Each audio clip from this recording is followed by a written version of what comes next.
I did everything just the opposite. Yeah. Because I was confident of my designing and my products. Hello, everyone. Welcome to another new episode, Expert Insight, powered by DXB24LIVE. And today we are having very special guest, Mona Shroff, and she's expert in jewelry design and also having business in multiple countries. So let's get to know about her. Welcome to the show, Miss Mona. Thank you so much. So we would like to know more about you, what you do, where you're from, and what is your business is all about. So I'm born and brought up in Bombay. I moved to Hong Kong in 1988. I've been there since, so it's been 35 years I'm in Hong Kong. And I started designing. So my main background in Bombay is I'm a textile designer by profession. I passed in scholarship. I was working for Garden Silk as a designer. That's one of the topmost textile mills that was in those times. And then I moved to Hong Kong. And at that time, Selfridges, the biggest department store in London, was looking for designers to design their in-house labels. They were launching some in-house labels on the parallel lines of the big brands. Okay. And they wanted some designers. And that's when I came across. And I've started with that. So I have been designing in-house labels for Selfridges, Galeries Lafayette in Paris, and 28 department stores in the whole of UAE. 28 departmental stores in the whole of UAE. Yes. So I did it for 18 years. I started with one store. I ended with 32. 32. Yeah. So you're talking about Dubai especially right now? No, I am talking of Hong Kong. So this is how I started designing and jewelry designing. So from textiles, I moved into jewelry. Wow. And from jewelry, then bags, sunglasses, jewelry watches, hair accessories, fashion belts, everything. Started the whole line of accessories and even the beachwear collection. So I was dealing at one point with 150 factories all over the world. Wow. So I have factories in Philippines, factories. Philippines, Korea, Taiwan, China, Spain, Italy, Brazil. So I was literally on a roll. Everybody just had my mobile number, and that's how I worked for 18 years. So you already created a brand. So now it's already established. But how did you see the difference in the market? Especially you said you already work in Hong Kong for almost 35 years, right? Yes. And when we had conversation before this show, and you told me like you already spent 7 months here in Dubai, I've right? just come here 7 months. So what was the difference you saw here from that market and this Dubai market? Dubai market, I would say, is an emerging market. Okay. Hong Kong is a completely professional, established industry. Because if you see for shopping, Hong Kong is one of the biggest shopping country in the world. I mean, all the top brands are in Hong Kong. New York, Paris, and then comes Hong Kong. Coming from that industry, the professionalism that country offers is just fantastic. But yes, now my next question will be the challenges that you face in the business. So basically, when you come to a new country, you have to start from zero or you have to start from scratch, right? So what kind of motivation that you had in your mind when you started, especially in Dubai, and what are the steps you have taken during that time to just overcome these challenges, whatever the challenges you faced? I used to come to Dubai for fashion shows. Okay. So I used to come here, 4-day shows, 2-3 days go around shopping. That was the first step. I mean, that was the first time, that's the interaction I had with the country. Fabulous country, you go back home because Hong Kong was home. Yeah. Right? Now you come in with a different mindset of setting up here. Correct. Because I'm a new brand here. I'm starting from zero. It's an established brand in Asia, established brand in Europe, everywhere. But okay, every country has its own thing. So I said, since I'm a stylist, I style Mrs. Hong Kong World, I've styled Mrs. Hong Kong Universe. I said, let me start here from styling. And when I go there, I think, you know what? I mean, you're not fit for the job. And I'm like, excuse me, why am I not fit for the job? You're overqualified. Okay. So I get that. So how did you manage that one? Now you're still managing. Okay. But what was the first step? So now the first step is actually you start approaching people. Okay. I've started approaching. I'm going to be starting selling in some of the stores already. So you start approaching people. You have to approach through individual person, or you have to go through any business meetup or something where you can get more information about. Business meetups do help. Okay. But what I did it is through my personal connections. Okay. From somewhere For example, you tell me that Mona, there's an XYZ. I think it might help you. It's not in my industry. Fair enough. Maybe I would just go say hello to them and maybe things would work out. But I guess when you go with a positive attitude and people are not ready to still put your product, when they see you, I think things work. So it's not that, you give up or anything. The first thing is you should not give up. Okay. Keep going. Keep going. Be consistent. Yes. Whatever you are doing, You're going just to fall, you get up and you go. Today is a bad day. No, it's not a bad day for me. I have to pull myself up and I have to go. okay. That's what it is. You have to keep going. You might face so many You have rejections. to. Yeah, absolutely. Oh, yeah. You have to be ready for it. Yeah. You have to be Because ready. it's a new country, you're starting from zero. So you're not a designer. Over here, you're not a designer yet. Good point. Good point. I believe like to be consistent all the time, whatever you are doing, and be disciplined. And if you have the same focus that you want to achieve in life and you are consistent with the steps or the things that you want to do and you are disciplined enough, then definitely you will get it. Yeah. At the end. Discipline, consistency, positivity. Positivity. And loving your product. Being Loving your product. confident about what you have. Hmm. I know what I have. People are going to love it. It's only when and how I can get into the stores. Once in the store, yes, people will love it. Because when I wear it, even in the malls, people are saying, where can we buy it? When I'm coming down the escalator, they go around and it's gone. So yes, sometimes they come back running and they tap me and says, where can we buy this? So this is how you have to promote your own product, wear it everywhere. And that's how you start attracting crowds. Sometimes word of mouth also works there, right? Works. Like, it's like this work. Yeah. Going for events, dressing up in your own jewelry works, going to fashion shows work. So, this is how I'm moving. Things work. Things work. It takes a little time. And Dubai is, as I said, emerging market. Yeah, so I can say like this is one of your strategy how to promote your own product, right? If I talk about my own business, I started my business in PR, but it was all of a sudden I had no business plan properly in the beginning. But what was the good point happened with me? Slowly I tried to understand how the business exactly worked, especially in Dubai. And then after that, I tried to make the plans for it. But every time when I speak to someone expert, they always tell me the first step, you should have a proper business plan before starting.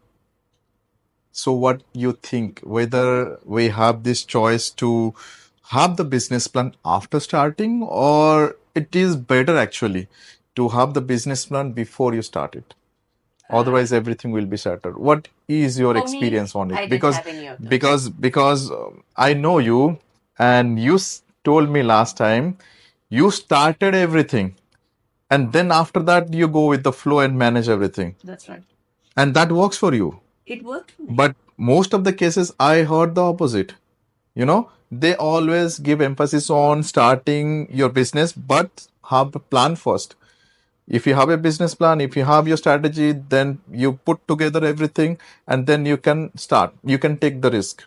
If you start something all of a sudden and then you try to make a plans, it makes maximum chances to fail. So what is your suggestion on this? Because it's both choose... It's both ways. How? Okay.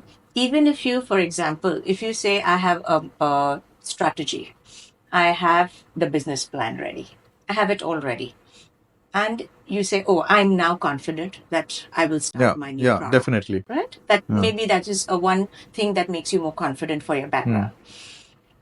Now, if you say you have that strategy and you're confident, but people have to accept your product. True. Right? So at the end of the day, your strategy, your market proposals, your plan, your research is zero, because your career is based on the consumer. Their choice. You're going to do retail. It's on their choice. Right? What if they don't like your product? Despite the marketing plan and the strategy and everything. That's another loss. It's not easy to get all this research and all. It's very time consuming. Correct. Right? So that's one avenue. Now, what I did on the other hand was, because of my experience of designing, with the European brands.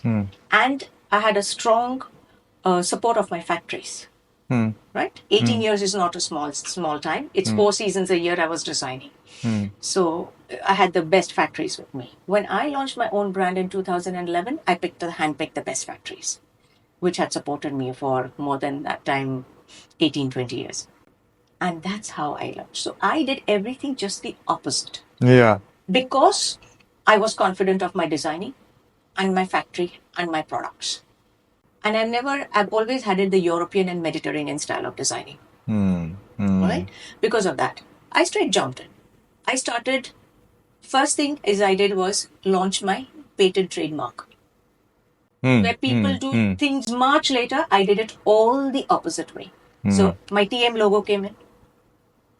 Then I put in my website. Before I even launched and announced I was a designer, it came in. My products were ready. My designing was all ready. And while my TM was getting into a registered worldwide, I was working and then I launched it. That here is my product. I was there. I flew down to Mumbai, went into all the top brands department stores. They all loved it because they've not seen this collection. Right? So I did that and I approached all the merchandisers. And I was already in other stores. My first fashion show, I launched my brand in 2011. First fashion show in 2012 was Lakme, where people and designers wait for years to get into it. I got it. Why? Because of my designing, my creativity. It was a super hit fashion show, right? Because all my jewelry was handmade in Italy. So I started working again 6 months before, designing that, even though I didn't know I was going to get into Lakme. Lakme gives you a 3-month span to create a collection. Okay. But Italy takes longer, all handmade stuff. And to import it into Hong Kong and then again bring it into India. It's not easy. It's a lot of duties and everything to be paid. Once I finished with my Lakme show, because it was a super hit, Miss India approached me to be my I saw partner. many pictures in Instagram. It was all over the posters in Mumbai and everywhere. And Times of India, first page coverage, accessory partner, Mona Shroff. I saw that so one. in 3 months, I was already there. And then there was no looking back. So for me, it was my designing, my factories and all that, which was my strong strength. So however, and then of course, because of all that and the publicity I got was free. And then there was no looking back. My fashion shows, I've done fashion shows all over the world by now. I've done in Fiji and I've done in Nepal and I've done everywhere. In Dubai. In Dubai, I've done as well, and I've done it, I'm telling you, everywhere. Yeah. So, but now I've become a established jewelry designer. There are very few jewelry designers. So I do normally the opening or the closing of the shows. And now I'm working very strong with sustainability. There are a lot of huge events coming up in India. So I'm now started working on those lines. So when it is going to happen? Like, I think it's going to be happening early next year. Okay. February, March. Yeah, we're looking in on big events in India, where I'm going to be doing styling and, of course, supporting sustainability. That's our future. That's the future. Yes, because everywhere if you go, people are talking about sustainability, how you make your business sustainable. Even I did one workshop recently to make the business sustainable, how it can be. Well, now you have a very good platform today, and thank you so much for this wonderful gift. I loved it. And you are also wearing a beautiful jewelry, it's a handmade necklace. Piece. Yes, it's a handmade piece. So can you just explain a little bit more about it and show some work that you do? Yeah, sure. Yeah, please. So the piece that you're wearing, it's a handmade brooch in Italy. Okay. It has cubic zirconia. It is 18 karat gold plated. Okay. And it's such a versatile brooch. Actually, it's a unisex. Even I could wear it. Okay. You could wear it. And it could be worn on the blazer that you're wearing. It could be worn on Indian attire, a kurta or anything. It could be worn on a prince coat, tuxedo. You could just wear it over anything. So that's one thing that you should carry when you're traveling. I loved it. I loved it. Maybe your dad is going for an event and he says, "Can I borrow it?" Yes, why not? I won't. You I won't won't share give. that as No, a different thing. it's mine now. It's mine now. But you know what I'm saying is, if it's in the house and somebody's going for an occasion, they could wear it. So Correct. I prefer in things like that. That if I have it, maybe my mother could wear, my sister could wear, my daughter could wear. So one piece, make the use of it. That's what I love about it. And you keep it and you say, oh, I'll wear it after a few years. It's still looking the same, fresh and new and, different. Because I don't go with the trends. I don't design what is trendy now.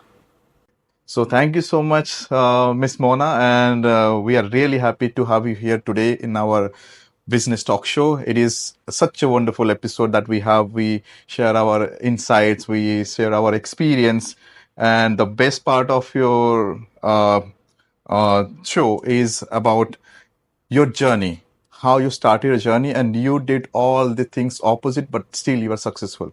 And I hope all our audience will learn from it, and they will try to achieve whatever they want to achieve, and they will keep in touch with you through Instagram or Facebook, wherever they want. Absolutely. Thank you so much, Thank Miss you, Mona. Manas, for thinking of me and inviting me. Thank Thank you. Thank you. That's all for today. Thank you so much for watching. Take care.